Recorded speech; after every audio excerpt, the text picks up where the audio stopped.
Hello everybody, Cyril Homestead here, and today we're burning some brush. I would have chipped up a bunch of this, but it's rotted. It's been laying here for quite a while, and just piling it up. They've been 2 snakes already come out of this pile within the last couple weeks, so I figured I'd just burn it, get rid of it, get rid of the snake harbor, and try to get it cleaned up a little bit. So that's what we're doing right now, is working on this brush pile. So I figured I'd just let you know what was going on right now and what we're doing, or what I'm doing, trying to get it cleaned up, so eventually, if everything goes right, the rest of the barn may go up through here. So alright guys, until a little bit later, and I'll get back with you again. Okay guys, back again. I've tried this twice and I had to back up from the fire. The heat was so strong it was heating the back of the phone up, and the battery's getting too hot and it was shutting off on me. So it's been about 20 minutes or so, and you can see how big the pile used to be from over here to over here, and you could see in the first part of the video how big it was. So it did not take long at all to go up in smoke. It was very, very dry, and it's very, very hot. Oh lordy, it was hot, hot.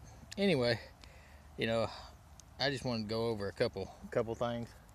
I'm no expert, don't claim to be. My word's not law, it's not in stone.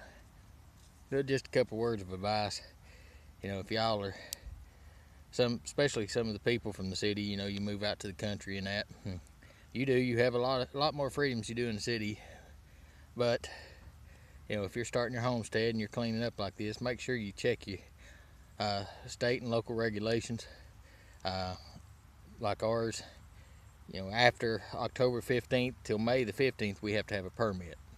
So right now we're good, we don't have to have one, but that does not release anybody from the liability of the fire. If it gets out of control, burns somebody else's land, buildings, you're still responsible for it. If it gets out of control and they have to come and put it out, in our area, you're still responsible for the cost and the time of the firefighters to come and put it out, and any other expenses they may incur. So just make sure that you follow all your regulations and that, and make sure that you can control the size of fire that you're burning. If you have to, separate it into smaller piles and burn one, and either put the other one on the first pile as it burns, or burn them 2 separate piles. You got to keep a perimeter. I've got a lot of high grass around it, but the only area I was really worried about was this here, because I mowed around it, so all the grass clippings were dead and dry.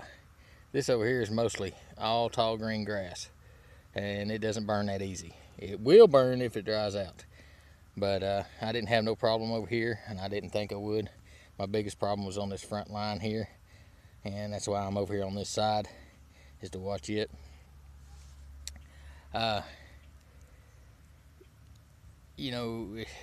When you start burning like this, make sure you know what's in your pile.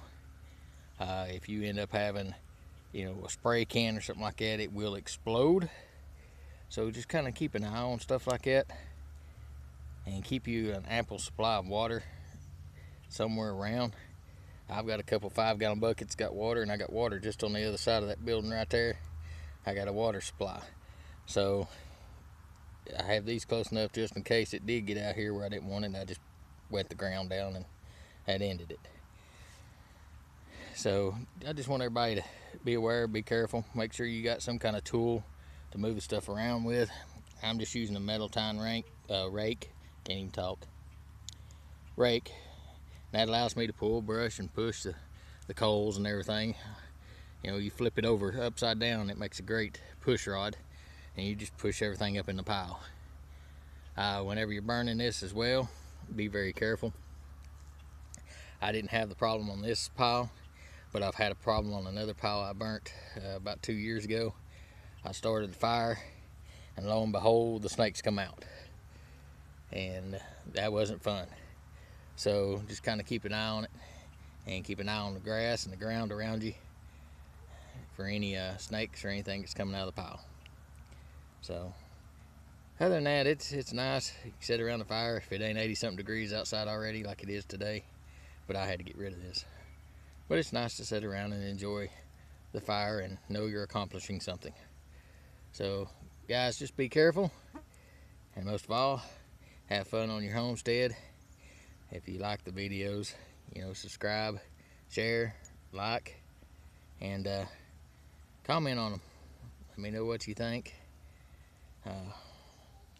because I like making these videos, and a lot of it is just day-to-day stuff. But if I would have had the ability to get on YouTube years ago, when I got out of high school, if I had the access to what's on there now, I'd been homesteading right out of high school. I wish I had it, but I'm doing full-time now. But anyway, let's get this burnt, because depending on how everything goes, this may end up being one side of the barn. The barn will come up over and have another one identical over here, and a high center with hayloft above it. So that's another reason of cleaning this up, just to extend this out and make a full barn here. So until later, guys, have a good evening. Have fun.